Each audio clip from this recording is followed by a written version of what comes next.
guys, ngiye kubasuhuza cyane.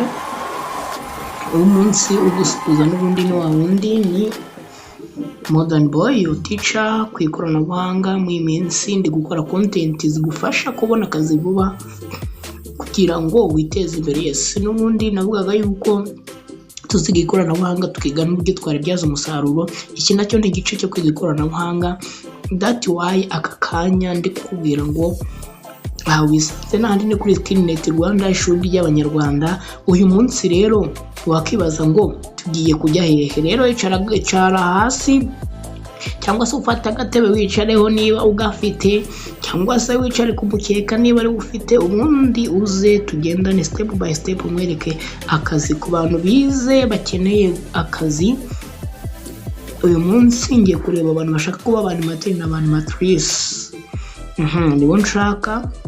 Aka kanya rero hari poste zashyizweho umuntu ushaka kuba reka mbasomere iri tangazo ntatinze. Itangazo turi busange hano haranditse ngo ni matrons na patrons mu kigo bita Allright cyangwa se Allright Rwanda.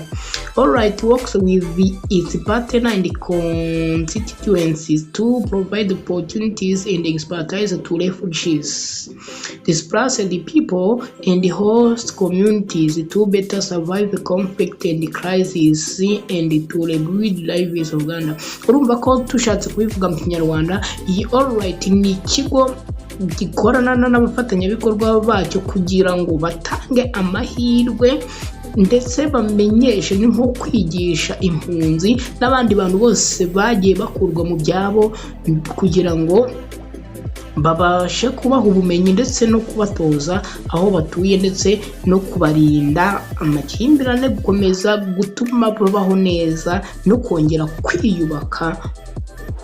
Ubwo ni incamake n'insomye ntabwo nsomye byose, ariko hano hari itangazo bita vacancy patron na matrons county program mission. Tega amatwi wumve noneho ibyo bari kubivuga. Allright Rwanda, formerly known as the American Refugee Committees, has been key players in delivering effective humanitarian programs since 1994, operating in all 6 refugee camps in Rwanda. Allright provides the integrated service in protection, health, livelihood, and in community development. The organization has pioneered initiatives like the SAS methodology to promote gender equality, reduce GBV, and empower vulnerable populations by fostering resilience and innovation. Allright Rwanda continues to be meaningful and sustainable contribution to refugee and host communities. Primary purpose of the position: provide day-to-day supervision, care, and safeguarding of refugees in ATM, ensuring a safe, dignified, and protective environment. Key responsibilities: residential care and supervision, protecting and safeguarding, support to CP and GBV, monitoring and reporting, resident engagement, coordination, accountability. Yes. Murikumva nasoma itangazo nasomye mu Cyongereza nanze kwiruka mbikira mu Kinyarwanda, ariko nukuba animateur cyangwa animatrice icyo uzaba ushinzwe. Inshingano zawe ni ukwita ndetse no gutanga no gufasha, ikindi kurinda abo uzaba uhagarariye, kubafasha ndetse no gutanga raporo, guhuza ibikorwa bizaba bihabera. Yego, ni ibyo ngibyo. Ikindi ariko katuhita twihuta tujye ku bintu bisabwa. Ibintu bisabwa kuri uyu mwanya sasa rero harasabwa diploma or secondary education, kuba warize muri segonderi warayirangije, kuba warize segonderi iyo ariyo yose wararangije secondary. Ikindi kuba ufite hagati y'imyaka 2 n'itatu y'ubunararibonye cyangwa se y'uburambe mu bijyanye n'ako kazi.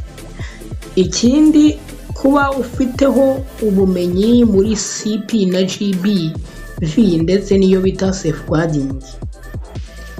Ubundi abantu bashaka kwa applyinga rero ni mwa applyinge. Hano icyo usabwa indi mugomba kubuzi ni English and Kinyarwanda required and other language and asset. Working conditions base ni ATM Gashora, uzabukorera muri Gashora shift work required.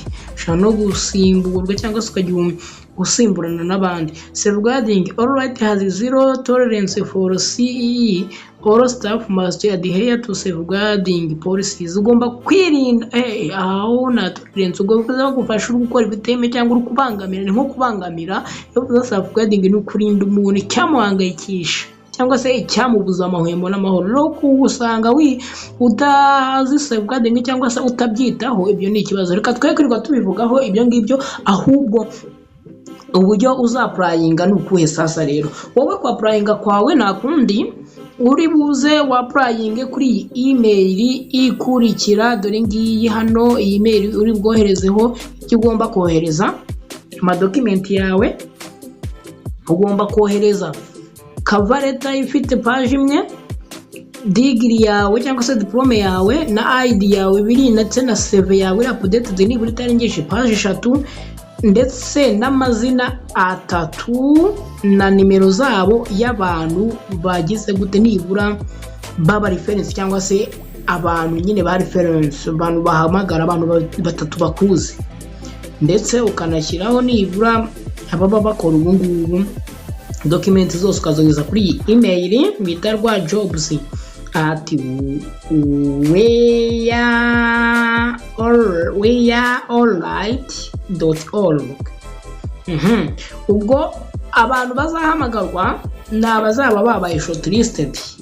Rero niba ushaka kwa applyinga ndakubwira inzira uri bunyuremo kugira ngo applyinge kuri iyi myanya wumva uri excited cyangwa se wumva unyuzwe no kuba wakora kuri kigo. N'ahandi hantu uri buze uraza kuri Job in Rwanda n'ubundi ushakishe mu myanya irabihari. Numara gushakisha mu myanya irabihari, uraza kuzamuka n'ubundi wirukanka wihuta mu myanya urahasanga ihuta kuko imyanya yes kuri all right ngiyi. Hanyuma uzukore kuri matron na patron. Nurangiza rero uhita uzamuka wirukanka ukore kuri apply. Numara gukora kuri apply ratazamo uburyo bwo kwa applyinga, ushyira amazina, email address, resume ndetse uze kuzishyiraho, ushyiraho na degree zawe, ibyo wize, igihugu n'indi mushoboye, ndetse uze gushyiramo cover letter yawe yandikemo hano. Ndabakunda cyane, reka nayo gutinda video ye kuba ndende. Ubundi mbabwira ngo angaha twari turi ni kuri Skillnet Rwanda, ishuri ry'Abanyarwanda, barangira kugira ngo mwese buri wese basi abone akazi kamufasha kugira gute, kamufasha kubaho neza. Kuko byose urabona kwa applyinga tubikoresha ikoranabuhanga. Aho utari gusobanukirwe uze kwandika comment umbwire ngo mfasha twa applyinge. Nuwandika comment ndaza kuguhereza contact uri buze kunyandikiraho cyangwa se uri buze kumpamagaraho, ubundi mwa applyinge cyangwa se tugufashe kwa applyinga. Ubundi mbabwira ngo ciao duhure mu zindi video z'ubutaha. Ndabakunda cyane.